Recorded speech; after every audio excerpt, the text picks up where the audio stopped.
Welcome into another episode of Steelers Afternoon Drive. I'm Zachary Smith, and my fellow passengers, how lucky are we that we got Nick Farabaugh here back-to-back days, 3 times in like 5 episodes, something like Yeah, that. Again, it doesn't hit quite as hard as Farabaugh Friday, but we got a Farabaugh Thursday for us. Nick, what's going on?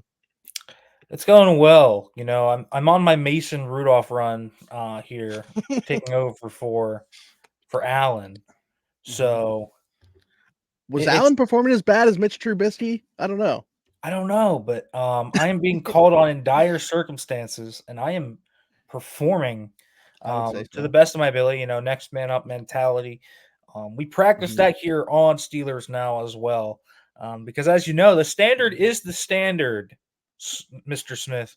And pretty Yeah, soon we should get an intro that says Zachary Smith and Nick Farabaugh there on should there, be. something like that.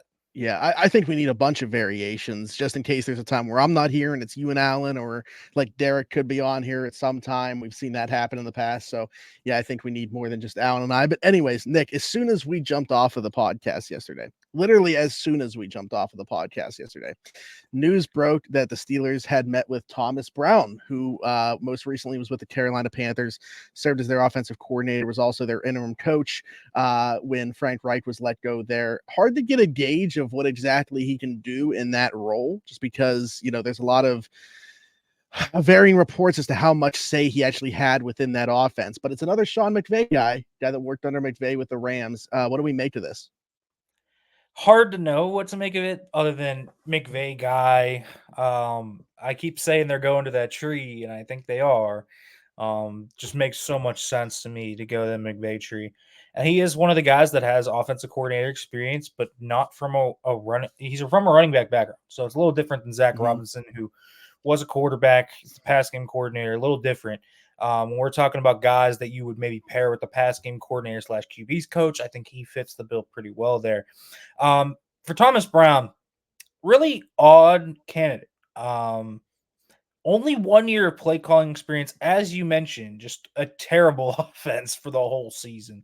But Yeah. it was real weird what the Panthers did. So Frank Reich basically called the offense for the first 6 games, handed it over to Brown for 3, took it back for 1, got fired, and then Brown had it the rest of the way. Now, if you Mhm. take those 8 games he called, only averaged 13 points per game, did not score a point the last 2 games.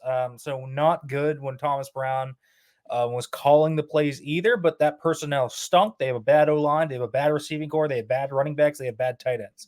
And Bryce Young is a rookie with a rookie play caller. Without the experienced head coach, it was a mess. That whole dysfunctional organization. So Mhm. the first year we have of Thomas Brown is bad, but also it's in one of the most dysfunctional years I've ever seen of an organization. So it's interesting to kind of take it into that account and then look at him getting all these. He got head coaching interviews. Like he got head Sure. coaching Yeah. interviews Yeah. this cycle. He got OC interviews. Like the Steelers are not alone here. So he has a very high kind of reputation among the league. So guess it depends how you look at it.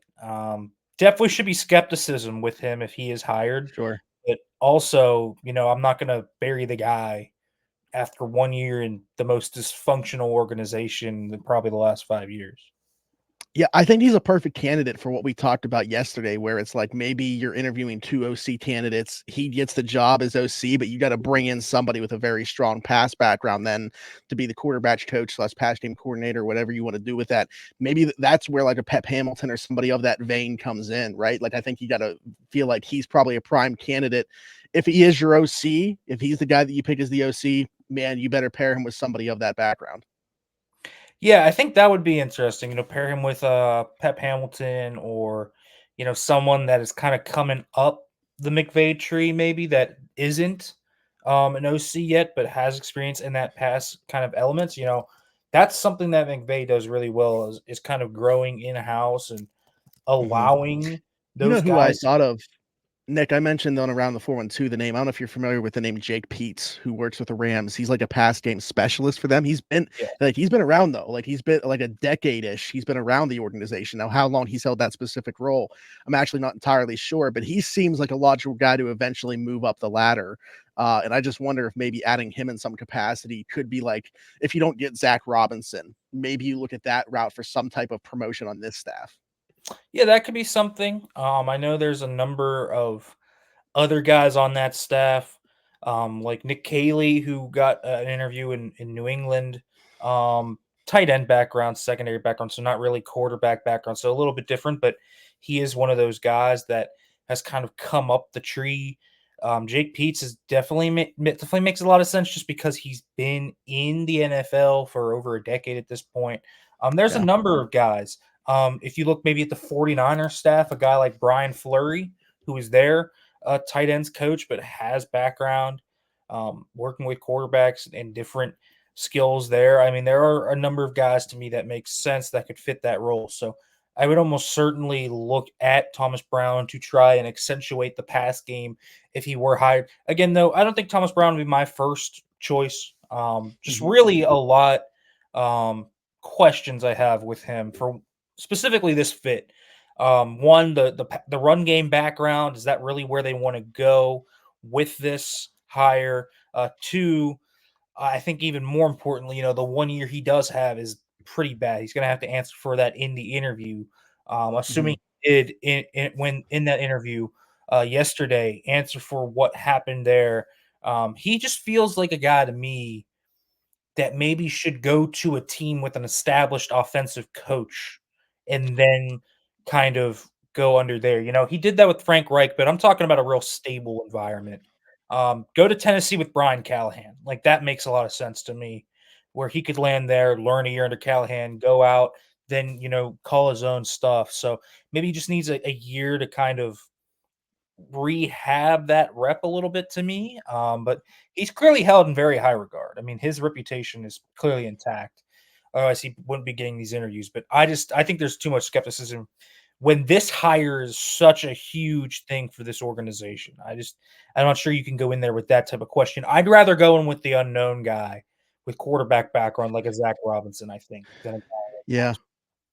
You mentioned Tennessee. The other one that I thought of, and I don't know how much, the inclusion of Deuce Staley on the staff would change things, but I thought about Cleveland because of Stefanski. He calls the plays there and everything like that. Alex Van Pelt not retained as the offensive coordinator. I thought maybe that could be a fit too with the running back stable that they have. Yeah, I mean, could Mm. be an interesting kind of fit there. I'm not sure if it would be my top They fit. might be trying to get away from from that anyway. Yeah, Like, I think yeah. they're gonna try and get away from it. Don't know. They could get someone more experienced too. I think they're trying to take a little bit off Kevin Stefanski's plate too, because Mhm. Well, AVP did not Kellen call Moore, it plays. was apparently the name that they're bringing in now, so that could Yeah, be the case for sure. Daryl Beevil, like someone like that would make sense too. Like just someone that's a little different in that passing game. That Browns run game though, man, was pretty brutal. So I will agree with It that. was.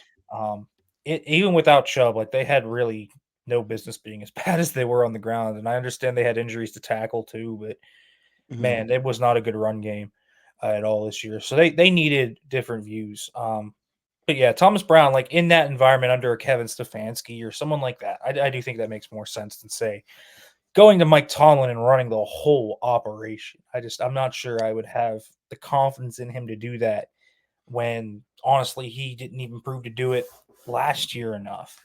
And Mhm. so to me, it's not about as much, you know, I think there if there was the perfect candidate, it would be a guy that had been around that you knew was a really good OC. That's why Shane Waldron made a lot of sense to me. You kind of knew what he was as an OC, but there's really no perfect candidate out there. So I'd rather swing on the unknown and probably go for the guy that already has 1 year that was so easily the worst offense of the past like 3 or 4 seasons.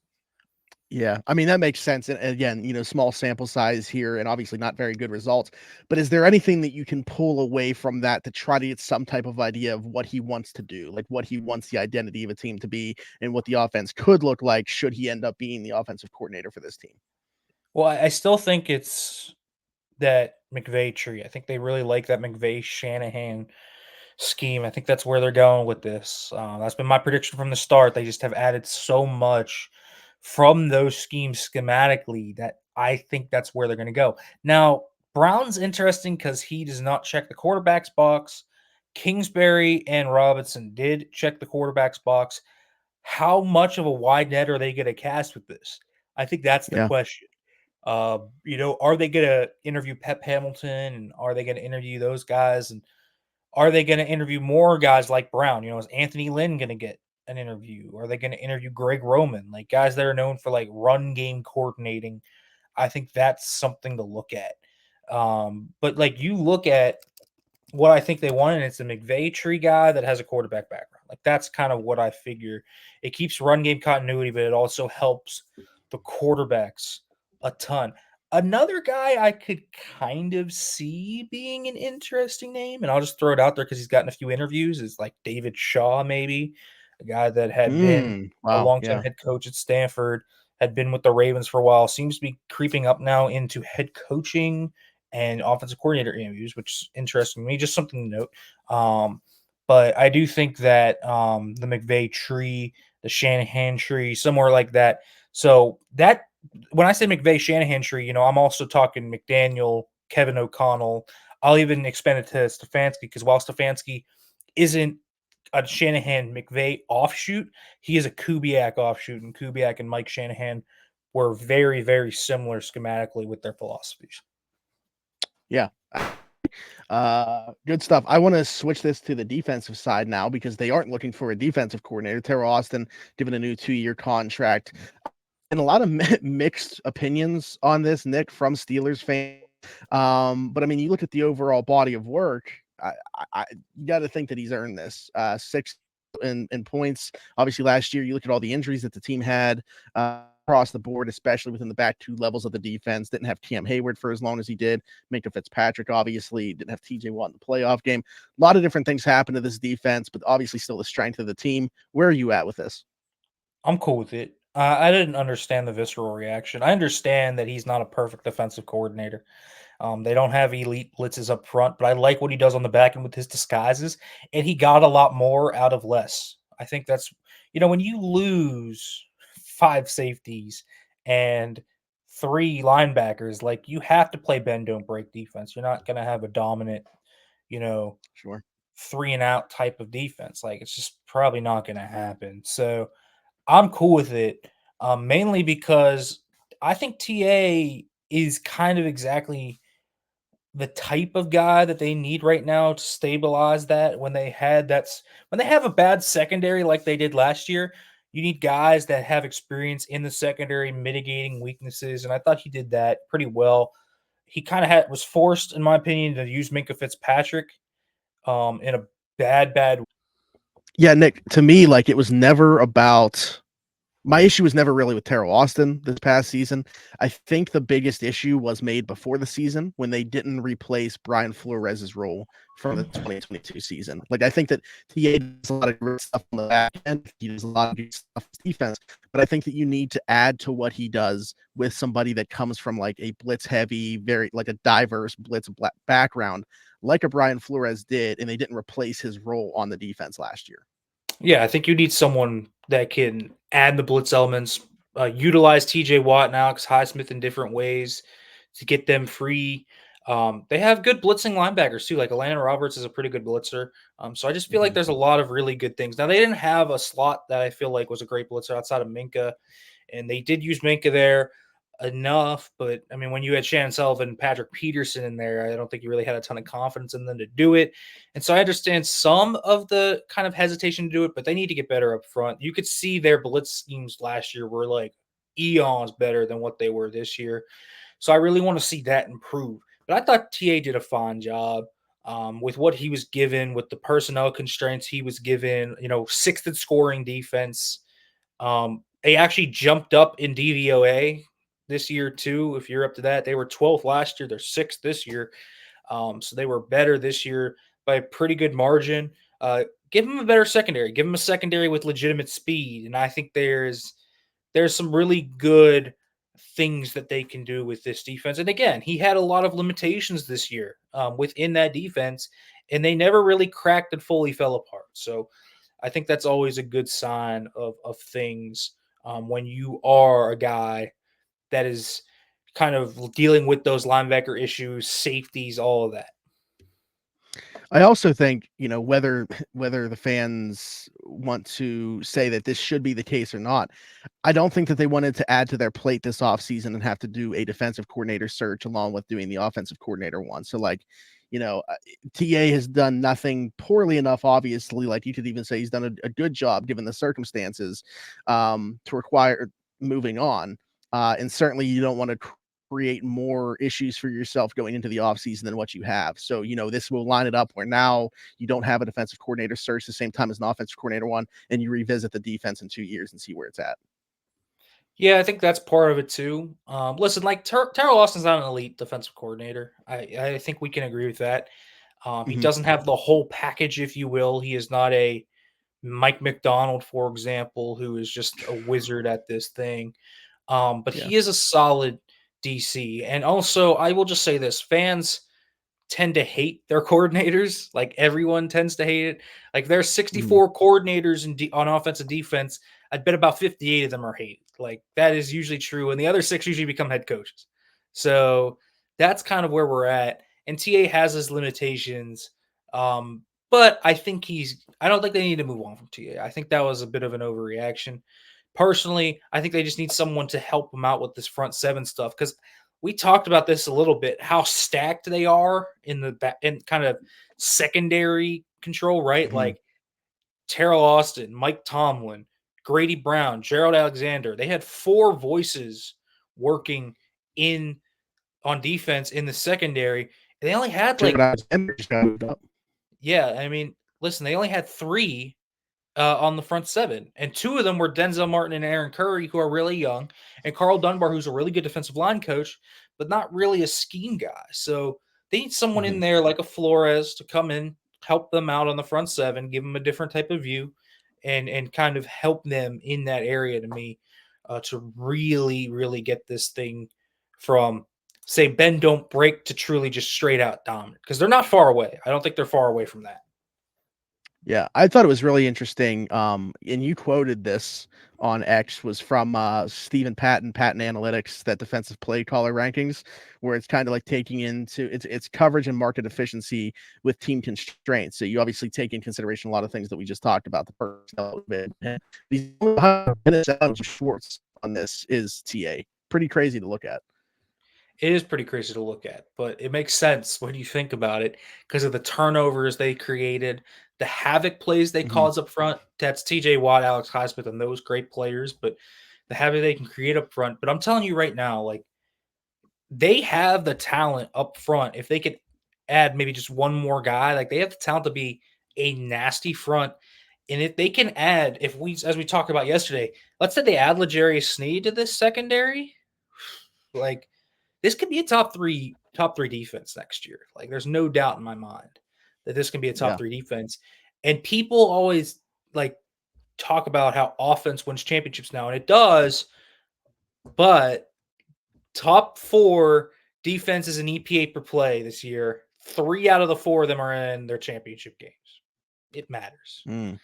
Like you better still be a pretty darn good defense to get to where you are now. You need, as always, you need to have a complete team, and the defense can't be completely ignored. And when the Chiefs this year were sucking offensively, even with Mahomes and Kelsey and all those guys, their defense is elite this year. Like it is a great defense that Kansas City has this year, and they kept them afloat for most of the season. So that's it's okay to value defense still in the NFL. Yes, you have to value offense a ton. Obviously, all the teams also have quarterbacks, but they also have great defenses. Not related to the Steelers, Nick, but some news coming across here that Raheem Morris will be the next head coach of the Atlanta Falcons. So no Bill Ooh. Belichick in Atlanta. Yeah, no Bill Belichick. I like the Raheem Morris hire. I felt like it was kind of crazy he might not get a job with what he Mhm. did in LA this year. Like that is like you look at LA's personnel defensively, and you were like, Yeah. ooh, like it's not very good. And he did a great job of really doing more with less. So he earns it. He's done that multiple years and multiple years. Like he's probably overdue for it. So Raheem Morris is a really good hire for Atlanta too. Pair him, man, with a good OC, and you got someone I think that can really lead you to some divisional titles. Yeah, I mean, yeah, especially within that division for sure, wide open as early as next season for basically any team in that division. Nick, we did have a couple questions that we didn't get to yesterday. So, and one of them, we're talking about you mentioned the L'Jarius Sneed thing on the back end, but up front, could they withstand to add somebody there? Like, what are the chances? This comes from once again our guy Lord Megatron's op. What are the chances the Steelers try and find a cam replacement this offseason, whether that be in the draft or free agency? It's possible that if they don't want to make the splash of the secondary, they make it up front. Also, depending upon Larry Ogunjobi probably getting cut in that case. Mhm. I don't know if you're going to find a camera placement and make it like a huge splash. What are you doing, Christian Wilkins? Like that would be a wild move. But it's a good D tackle class. There's like guys like Daquan Jones out there. It's Mhm. it's solid. I could see them targeting a camera placement. Maybe if they could fill enough voids in the draft too, they could maybe draft another one early. There's enough guys that are going to be out there that might even be a 20 that could really be kind of interesting, like a Byron Murphy, for example. Like there are a few guys out there that I really like in free agency too. Like when you look at what this team has at D line, they have Keanu Benton, a really young guy, Cam Hayward, who knows what he's going to be next year, and Larry, who is slightly above average, but being paid a lot of money. And Mhm. so, yeah, they need another guy there probably. And so, yeah, I could see them targeting a guy there. I'm just not sure how much room and flexibility they have to do that specifically this offseason, but it would be smart. If they have enough room in the draft or if they have cap room and find the right fit for a guy that wants to come, I think they should do it. Okay. And then the other one was kind of putting the two together, the draft and free agency. Would you rather see a B grade right tackle signed in free agency with an A grade cornerback drafted, or vice versa? So an A grade right tackle or tackle taken in the draft, along with signing a, maybe a second tier corner. What route would you go between those two? That's interesting. We talking D tackle or O tackle? Offensive tackle. So they So said right offensive tackle tackle versus specifically, corner. but yeah, right. That's interesting because they're both really good draft classes. So there's a really good chance you actually get an A minus at either position, no matter what. So the stronger free agency group is probably a corner. I think that's why I would rather go with the L'Jarius Sneed. Really give them special flexibility on the back end, and take this defense from pretty good to just elite. Like add another elite corner. So I think I'd rather do that. Just because I'm going to look at the offensive tackle class real quick, just on the free agency market. And I know there's some names out there that make sense, like Donovan Smith, Mekhi Becton, Trent Brown. Michael Owenu would be interesting. Maybe more of a guard, Mhm. though, if you're really Yeah. thinking about that. Tyron Smith's going to be out there, but he's an older guy. I mean, it's not a great tackle class, to be quite honest. Jermaine Illuminor, like, that's fine, but there's no one really great. So I think the draft for the tackle is better in Santa Corner. Okay. Yeah, that's fair. I would agree because I feel like the corner is stronger in free agency, the corner class stronger in free agency. Although we talked about it yesterday, and I really like the safety free agent class. Like that's the one position where I'm like hell bent on this should be addressed in free agency and not the draft. I think they should address. I said it yesterday too. Address the whole secondary in free agency. Just fortify the defense. Like get yourself an elite defense. Like do that get an elite defense for 2 years, maximize that out, and then see what you need to do a quarterback. Like if you need to go make a splash at quarterback next year, not because it doesn't feel like they're going to do that this offseason. It feels like they're going to do some mid-ground option. But if next year you have to make a splash, have that defense intact, have the offensive line ready to go, and then maybe you could just plug in a quarterback and cook. Like that's the dream, right?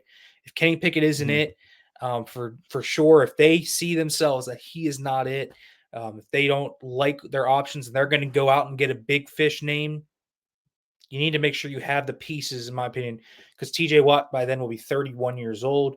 Cam Hayward will be 36. Minka will be 30, I believe. So Like, you're going to have those pieces in place to go. So, yeah, build this defense. I keep saying build this defense as much as you can to make sure it stays at a top level here.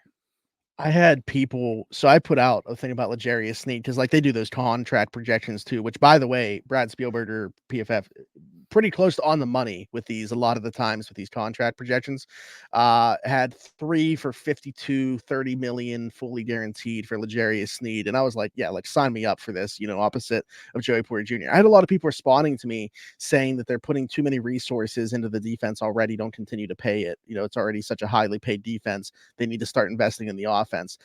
Where do you stand with that? Because just for me personally, I don't think that there needs to be like some type of balance there. Like if you got an opportunity to add that type of player, just do it. When you have guys that need paid on the offensive side of the football, do it then too.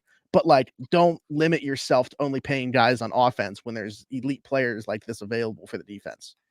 Cap wise, they're investing a lot into the defense, but like they've drafted all offense for the most part at the Yeah. top of the draft in recent years. Now, last year they did corner D line. I understand that. But I mean, Broderick Jones, Najee Harris, Kenny Pickett, George Pickens, Pat Fryermuth, like all of these guys were top 2-round picks. Mm-hmm. Like Mm-hmm. there is a ton of draft capital in that offense. They paid the entire interior O line from Isaac Seumalo, James Daniels, Mason Cole. They're probably either going to draft a center or pay another center this year to fix that. I think they're going to draft a receiver or sign a receiver. So here's what I would say to the Sneed crowd.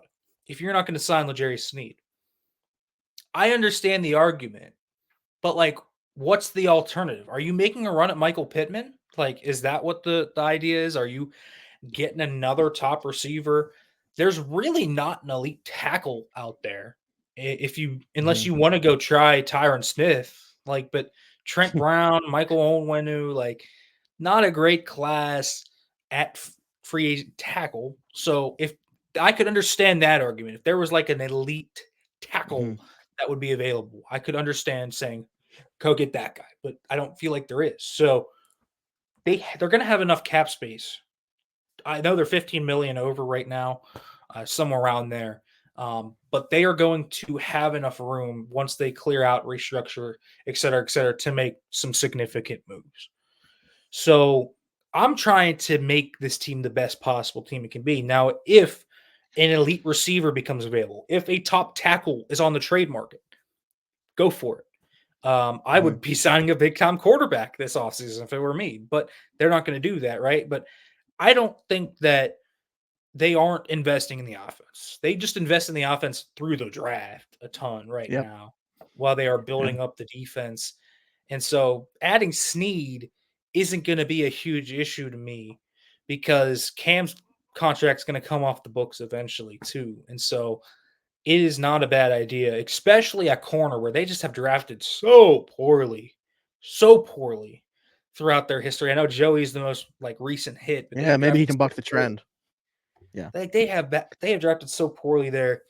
And there's really not, and again, I just keep saying this, like, what's the alternative to not signing Sneed? Like, would you be in favor of going to sign Mike Evans? I mean, maybe you are, but then when I say they should get a receiver early, everyone's like, no, they need tackle center. You know what I mean? Like, the other avenue for an elite ad this offseason, if you're not doing it at corner, D line, somewhere on the defense, is at wide receiver. That is the truth. So the argument you have to make generally there, unless a tackle or an elite center or someone becomes available via trade that we don't expect, is that receiver would be the place you would make the move. And maybe you would. I don't know. Maybe you would get George Pickens, Deontay Johnson, and Mike Evans. I mean, that would be a fantastic receiving core. So if that's what you want, I mean, I'm cool with it. Just understand you could say, oh, they need an elite tackle, but the market actually has to have elite tackles available. And it's not available. And neither is any elite center. Now, it's a good center free agency class. I think they should. I'm growing more and more into the thought that they should draft a center less because I just like the free agency class that much. And what I really like is if they can deal with corner sign a linebacker, sign a safety. They can do some really interesting things with that first round pick if they get tackle, where they could go D-line, receiver, quarterback. Like, it opens up the board a lot more past round 1, round 2 for me if they can sign a center. So that can be where you make the splash. But I think they can sign Snead and make a splash at center. And so I don't think that precludes them from making that signing. So that's my thought, is it makes sense. I understand why you wouldn't want to invest so much more into the defense because they already have big contracts. They have 4 huge contracts on the defense already. I get it. Mm-hmm. But also, there's not the avenue to add an elite tackle. So your argument is either you're signing Kirk Cousins, you're signing Baker Mayfield, or you're signing Michael Pittman, T. Higgins, Mike Evans. Like, that's your argument. And if you want to do that, I understand it too. Yeah, absolutely. I was just, again, only talking about the aspect of specifically not spending anymore on defense because of how highly paid they already are. That's hogwash, man. Yeah. Like, So, there you need elite players. You need elite players on each side of the football. And some of those elite players are going to have to be on rookie contracts. Like, that is almost universally true throughout the NFL. I look at the Lions, for example, where they have paid some guys, but a lot of those guys are on rookie deals. Look at the 49ers. Like, they are the opposite of the Steelers, where they have elite talent all over the offense. And they have, Nick Bosa, they have Fred Warner. So they have a few guys they're paying big money to over there. But it's not like this great dispersal. And the Steelers, remember, before they paid the defense all this money, were the complete opposite. When they paid Ben and AB and all those guys, they were at the top of the league in offensive spending about 6-7 years ago. So they just flipped it on their head. It could be a little bit more balanced, but I am not against the idea of adding an elite corner. I just think it would do so much for this team, for this defense, to take this leap from here to here. And I think that matters. Yeah, I agree. All right. Good stuff. Nick, tell the people they can find you. Yeah, you could find me on X at Farabaugh FB. And make sure to read more stuff at SteelersNow.com. Subscribe to the YouTube channel as well. There we go. Like, subscribe, hit that notification bell, hit us in the comments with your thoughts, anything that we talked about today, any questions for future episodes. Leave us a 5-star review if you were listening somewhere else, Apple, Spotify, wherever you get your podcasts from. For Nick Farabaugh and myself, you can find me at Zachary Smith PGH. And thanks for jumping in. Take another ride with us on the Steelers Afternoon Drive.